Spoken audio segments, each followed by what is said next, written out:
जय हिंद दोस्तों, आशा करता हूँ कि आप लोग अच्छे होंगे, बढ़िया से होंगे, स्वस्थ होंगे। आज का जो वीडियो है वो है आयुष्मान CAPF IPD OPD आप जब क्लेम करते हैं तो क्लेम करने से पहले कौन कौन सा दस्तावेज आपको पास होना चाहिए, या क्लेम ट्रीटमेंट जब शुरू करते हैं आपको पता होना चाहिए ट्रीटमेंट में IPD ट्रीटमेंट अगर करा रहे हैं तो हॉस्पिटल से कौन सा डॉक्यूमेंट्स हमें लेना चाहिए, अगर OPD ट्रीटमेंट करा रहे हैं तो कौन सा डॉक्यूमेंट्स हमारे पास होना चाहिए। अगर जो जो डॉक्यूमेंट्स आपके पास नहीं हैं तो इस वीडियो को पूरा देख लीजिएगा, आपको पता चल जाएगा। तो आप अपना जो ट्रीटमेंट है वो शुरू करने से पहले, या आप अपना ट्रीटमेंट जब करा चुके हैं रिवर्समेंट भरने से पहले सारा डॉक्यूमेंट्स इकट्ठा कर लीजिए, तब आप अपना रिवर्समेंट भर पाएंगे। तो ये सारे डॉक्यूमेंट्स देने से आपका ये होगा कि आपका ना कोई क्वेरीज आएगा, ना ही कोई आपका बिल रिजेक्ट होगा। तो देखिए 100% कोई भी चीज़ नहीं होता है, 99% मैं ये कहूँगा ये डॉक्यूमेंट्स देने के बाद आपका ना कोई क्वेरीज आएगा, ना कोई आपका बिल रिजेक्ट होगा। हाँ, 1% अदरवाइज़ दूसरा केसेस हो सकता है, तो उसके लिए आपको फुल वीडियो देखना पड़ेगा। तो दोस्तों, वीडियो शुरू करने से पहले आप लोगों से गुजारिश या अनुरोध है, अगर आप लोग हमारे चैनल पे नए हैं तो चैनल को सब्सक्राइब करके बेल आइकन को प्रेस कर दें, ताकि आने वाला सभी किस्म का वीडियो का नोटिफिकेशन सबसे पहले मिल सके। और वीडियो को कौन कहाँ से देख रहे हैं कमेंट्स में अवश्य बताइए, और वीडियो को लाइक कमेंट शेयर ज़रूर करें। तो दोस्तों, आज का जो वीडियो है शुरू करने से पहले एक चीज़ मैं कहना चाहूँगा आप लोगों से, रिवर्समेंट हमारे यहाँ से भरा जाता है। अगर आपको रिवर्समेंट भरना नहीं आता है तो आप हमारे जो वीडियो के अंदर व्हाट्सएप नंबर है, व्हाट्सएप मैसेज या व्हाट्सएप कॉल के द्वारा हमारे से बातचीत करके या कांटेक्ट करके आप अपना रिवर्समेंट भरवा सकते हैं। टोटल बिल का 5% चार्ज है रिवर्समेंट में, तो अगर आप भरवाना चाहते हैं तो हमारे पास से आप भरवा सकते हैं। तो चलिए वीडियो को शुरू करते हैं। तो दोस्तों, क्लेम सेट के लिए आवश्यक इम्पॉर्टेंट डॉक्यूमेंट्स कौन कौन सा है, एक बार आप लोग ध्यान से इस वीडियो को देखिएगा, सुनिएगा। और कौन सा मतलब डॉक्यूमेंट्स किससे सिग्नेचर होना है, आपने CAPF डॉक्टर से कौन सा कागज़ आपको सिग्नेचर करवाना या वेरीफाई करवाना है, और हॉस्पिटल से कौन कौन सा कागज़ आपका वेरीफाई करवाना है, ये पूरे वीडियो में बताएंगे। आप वीडियो में बने रहिएगा, वीडियो पूरा देखिएगा, तभी आपको पता लगेगा। तो चलिए देखते हैं कौन कौन सा डॉक्यूमेंट्स यहाँ पर आप लोगों को चाहिए। पहले आपको जो है एक नंबर पे आपको रेफ़र सर्टिफिकेट और इमरजेंसी सर्टिफिकेट। अगर प्री प्लानिंग कोई ट्रीटमेंट आप करा रहे हैं, प्री प्लानिंग कोई IPD ट्रीटमेंट, कोई ऑपरेशन वगैरह पहले से आपको पता है, आँखों का ऑपरेशन हो गया या कुछ ऐसा कोई चीज़ है कि जो आपको प्री प्लानिंग है कि मैं ये ऑपरेशन करवाना है, तो आप अपना हॉस्पिटल से जो यूनिट में है आप उस यूनिट डॉक्टर से या CAPF किसी भी हॉस्पिटल से आप अपना रेफर सर्टिफिकेट बना सकते हैं।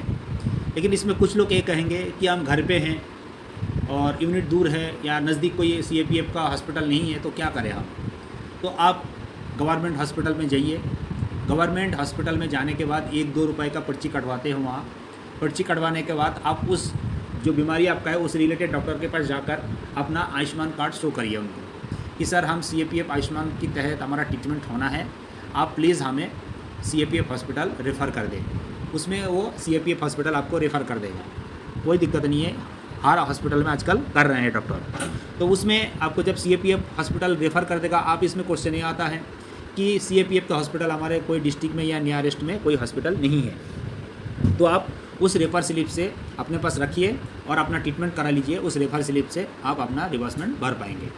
तो ये हो गया। और इमरजेंसी सर्टिफिकेट में ये है कि इमरजेंसी केसेस में कुछ भी हो सकता है, इमरजेंसी केसेस, उसमें आप अपना हॉस्पिटल में जाइए, जो डॉक्टर आपको ट्रीटमेंट दे रहा है, कोई भी हॉस्पिटल का हो, चाहे गवर्नमेंट हो, चाहे आपका सिविल में हो, नर्सिंग होम हो, किसी भी सिविल हॉस्पिटल हो, उसमें जाके जो डॉक्टर आपको ट्रीटमेंट कर रहे हैं उस डॉक्टर को पहले बातचीत कर लीजिए कि इमरजेंसी सर्टिफिकेट चाहिए हमें। इमरजेंसी सर्टिफिकेट में डॉक्टर का सिग्नेचर और उसी डॉक्टर का मोहर होना बहुत ही आवश्यक है। उसके बाद आता है डिस्चार्ज सर्टिफिकेट। डिस्चार्ज सर्टिफिकेट जब पेशेंट आपका जिस दिन हॉस्पिटल से ट्रीटमेंट होकर आ जाते हैं उसमें आप डिस्चार्ज सर्टिफिकेट लें, लेकिन डिस्चार्ज सर्टिफिकेट के ऊपर जिस डॉक्टर ने ऑपरेशन किया है उस डॉक्टर का या जिस डॉक्टर के अंदर आपका ट्रीटमेंट चला है उस डॉक्टर का सिग्नेचर और मोहर होना बहुत ही आवश्यक है। ये जो रेफर सर्टिफिकेट या इमरजेंसी सर्टिफिकेट, रेफर सर्टिफिकेट में ऑलरेडी आपका यूनिट डॉक्टर या CAPF डॉक्टर का स्टैम्प होता है, और इमरजेंसी सर्टिफिकेट पर आप जो डॉक्टर आपको ट्रीटमेंट किया है उसका सिग्नेचर और सर्टिफिकेट ले आएंगे। उसमें अपना CAPF डॉक्टर का वेरीफाई करवाना ज़रूरी नहीं है डिस्चार्ज सर्टिफिकेट पर और इमरजेंसी सर्टिफिकेट पर। इमरजेंसी और डिस्चार्ज सर्टिफिकेट के ऊपर CAPF डॉक्टर का वेरीफाई नहीं करने से भी आपका हो जाएगा। इस तरह है आयुष्मान कार्ड का। आयुष्मान कार्ड आपको जो पेशेंट है उसका आयुष्मान कार्ड चाहिए। चौथा है हॉस्पिटल फाइनल बिल। जो लोग एडमिशन हुआ है किसी ऑपरेशन के लिए, किसी ऑपरेशन के लिए, तो जब आप फाइनल बिल मतलब टोटल पे आप करते हैं तो वहाँ से आपको जिस दिन डिस्चार्ज होता है उस दिन आपको एक टोटल बिल आपको पे करना होता है। इसके बीच में आपका मेडिसिन बिल या जो भी टेस्ट वगैरह हुआ है उसका बिल वो अलग होगा, लेकिन एक हॉस्पिटल का अलग से चार्ज होता है, 30, 35, 40 जो भी है चार्ज होता है। उस फाइनल बिल के ऊपर ये मेंशन होता है कि हॉस्पिटल चार्ज कितना था, मतलब रजिस्ट्रेशन चार्ज कितना था, डॉक्टर कंसल्टेंट चार्ज कितना था, नर्सिंग चार्ज कितना था, हॉस्पिटल बेड चार्ज या रूम चार्ज कितना था, अगर कोई ऑपरेशन हुआ है तो उसका चार्ज कितना था, OT चार्ज कितना था। जो इस तरह से पूरा आपको एक जो एस्टीमेट आपने जमा किया है, पैसा लिया है आपसे, उस एस्टीमेट का बिल अलग से आपको देगा। उसको फाइनल बिल भी बोलते हैं, IP बिल भी बोलते हैं और आपका ब्रेकअप बिल भी बोलते हैं। तो वो आपको आपके पास होना चाहिए। और ऑल टेस्ट रिपोर्ट, जितना भी आपका रिपोर्ट होगा सारा रिपोर्ट आपके पास होना चाहिए। जैसे ब्लड टेस्ट हो गया, एक्सरे हो गया, ECG हो गया, USG हो गया, इस तरह का जो भी टेस्ट होगा वो सारा रिपोर्ट आपके पास होना चाहिए। और ऑल मेडिसिन बिल, डॉक्टर ने जो भी प्रिस्क्राइब किया है मेडिसिन के लिए और मेडिसिन आपने लिया है उस मेडिसिन का GST बिल होना चाहिए। जो भी फाइनल आपका जो भी मेडिसिन बिल का है वो GST बिल होना चाहिए। और जो भी टेस्ट कराएंगे आप उसका भी बिल GST होना चाहिए। हाथ से लिखा हुआ बिल बहुत ही मुश्किल पास होता है। हाँ, हाथ से लिखा हुआ बिल भी पास हो जाता है, लेकिन वो GST वाला बिल होना चाहिए। GST वाला बिल आप अति अवश्य उससे बात करके GST वाला बिल ही ले हॉस्पिटल से। ऑल टेस्ट बिल भी जो भी टेस्ट कराए, चाहे हॉस्पिटल से कराए, बाहर से करवाए आप, वो भी बिल GST बिल ले ले और वो भी बिल आप संभाल के रखें। उसके बाद 8वां नंबर पर आता है नर्सिंग नोट्स या ICP नोट। अगर आपका पेशेंट हॉस्पिटल में एडमिट है तो जब डिस्चार्ज होंगे उस टाइम आप हॉस्पिटल नर्स जो है या डॉक्टर है उनसे बात करके नर्सिंग नोट्स ले लें या ICP नोट्स ले लें।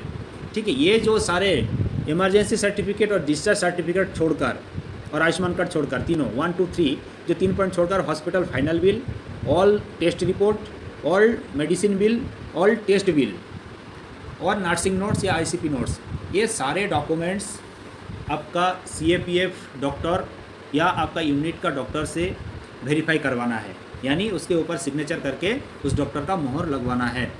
अगर ऐसे करके आप अपना बिल क्लेम करते हैं तो आपका बिल में पास होने का चांसेस 99% होता है। 1% ये आपका क्यूरीज और रिजेक्ट होने का चांस रहता है।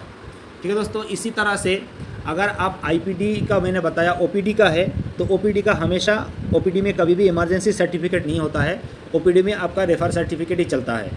OPD में आपको रेफर सर्टिफिकेट चाहिए, उसमें तो पहले से डॉक्टर का सिग्नेचर किया हुआ रहता ही है। OPD में डिस्चार्ज सर्टिफिकेट नहीं होता है, इसको छोड़ दीजिएगा। OPD के लिए refer certificate, Ayushman card, hospital final bill नहीं चाहिए उसमें, all test report, all medicine bill और ऑल टेस्ट बिल, ये जो चीज़ है ये आपको OPD के लिए चाहिए होता है। और OPD भी एक चीज़ है डॉक्टर प्रिस्क्रिप्शन, डॉक्टर का जो प्रिस्क्रिप्शन है वो बहुत ज़रूरी है जिसमें दवा लिखा हुआ होता है। तो इस तरह से अगर आप अपना डॉक्यूमेंट्स तैयार करते हैं तो आपका डॉक्यूमेंट्स के आधार पर आपका बिल पास होने का चांस 99% हो जाता है। जो IPD है, IPD में आपको एक बात और मैं कहना चाहूँगा। IPD में जो एक चीज़ है आपको मैं बता दूँ, इसको ध्यान से आप सुनिएगा। अगर आपका किसी पेशेंट में जैसे हार्ट का बीमारी हो या हड्डी टूट गया हो, इस तरह का जो पेशेंट है इनमें कुछ बाहर से चीज़ डाला जाता है, जैसे हार्ट में स्टेंट डाला जाता है, किसी का हड्डी टूट गया तो उसमें प्लेटें डाला जाता है। तो इस तरह की पेशेंट में जो चीज़ आपका शरीर में इम्प्लांट हो रहा है, चाहे वो प्लेट हो, स्टैंड हो, कोई मशीन हो, इस तरह का कोई भी चीज़ आपका शरीर में लगाया जाता है, जब उसको आप खरीदें उसका एक QR कोड होता है, बार कोड होता है। तो उसमें आपको लिखा इम्प्लांट्स बार कोड, जो मैंने यहाँ आपको लिखा है इम्प्लांट्स बार कोड, और वही चीज़ है जो इम्प्लांट्स बार कोड है। जो भी चीज़, जैसे आप कोई भी चीज़ खरीदते हैं, जैसे बॉडी नंबर, जैसे हमारा फौज में क्या होता है बॉडी नंबर, बट नंबर हो जाता है एक हथियार का, कोई भी चीज़ का देखना उसका एक, जैसे हमारा गाड़ी का इंजन नंबर, चेसिस नंबर होता है, तो उस तरह से उस पार्ट्स का एक बार कोड होता है। उस बार कोड का एक जेरॉक्स कॉपी रख लेना या ओरिजिनल कॉपी हो सके तो रख लेना, उसको भी डॉक्टर से वेरीफाई करवा लेना। और जब वो चीज़ आप दुकान से ख़रीदते हैं तो वो उसका जो बिल है वो बिल अलग से आपको रखना होगा, वो भी जीएसटी बिल होना अति आवश्यक है। और उस बिल को भी और बारकोड को भी, इस दोनों को भी, बारकोड और इम्प्लांट्स बारकोड का जो आप चीज़ खरीदे उसका बिल, ये दोनों चीज़ डॉक्टर से वेरीफाई होना ज़रूरी है। यूनिट डॉक्टर से करा लीजिए। अगर वो जो ट्रीटिंग डॉक्टर जो ट्रीटमेंट कर रहे हैं उस डॉक्टर से कराने से भी चलेगा, नहीं कराने से भी चलेगा, लेकिन आपका यूनिट डॉक्टर या CAPF डॉक्टर का कराना बहुत ज़रूरी है। तो ये चीज़ आपको मैंने बता दिया जी। IPD के लिए आपका जो है IPD में जो चाहिए रेफर सर्टिफिकेट या emergency certificate, discharge certificate, Ayushman card, hospital final bill, all test bill report, all medicine bill और ऑल टेस्ट बिल और टेस्ट रिपोर्ट और नर्सिंग नोट्स और ICP नोट्स। अगर किसी के शरीर में कुछ इम्प्लांट हुआ है तो इम्प्लांट के लिए इम्प्लांट बारकोड और इम्प्लांट जो सामान खरीदा गया उसका बिल। OPD के लिए है refer certificate, Ayushman card, all test report, all medicine bill, all test bill और उसके साथ डॉक्टर का प्रिस्क्रिप्शन। ये जो चीज़ है अगर ये आप अपने पास रखिएगा संभाल के, अगर आपको फुल क्लेम लेना है और क्लेम में कोई झंझट नहीं लेना है तो। अगर इसके पास आपका ये सारा डॉक्यूमेंट्स नहीं है तो आपका बिल में बार बार क्वेरीज आता रहेगा और बिल रिजेक्ट होने का संभावना बहुत ज़्यादा बढ़ जाता है। अगर आपको हमारे से बिल क्लेम करवाना है तो वीडियो के अंदर दिए गए व्हाट्सअप नंबर पे आप लोग हमारे से कांटेक्ट कर सकते हैं और ये सारा चीज़ हमसे व्हाट्सएप कॉल या व्हाट्सएप मैसेज के द्वारा हमसे आप डिस्कस कर सकते हैं। जो पेशेंट ट्रीटमेंट करा रहा है मेरे हिसाब से पहले ट्रीटमेंट कराने से पहले ही सारा चीज़ जान ले तो आपका ये कागज़ तैयार करना आसान हो जाता है। क्योंकि जो लोग एक बार कागज़ तैयार करके फिर आ जाता है यूनिट में डॉक्टर से वेरीफाई करवा लेते हैं, फिर जाके उनको पता लगता है कि और भी डॉक्यूमेंट्स चाहिए, फिर उनको छुट्टी जाना पड़ता है, यार कोई दिक्कत होता है, फिर आप जाते हो छुट्टी, फिर आते हैं, फिर जाके वेरीफाई करवाते, फिर उसका क्यूआरएस पूरा करते हैं। तो दोस्तों आज का वीडियो यहीं तक है। वीडियो अगर अच्छा लगा वीडियो को लाइक कमेंट शेयर करिएगा और चैनल को सब्सक्राइब करके बेल आइकन को प्रेस कर दीजिएगा। जय हिंद, जय भारत।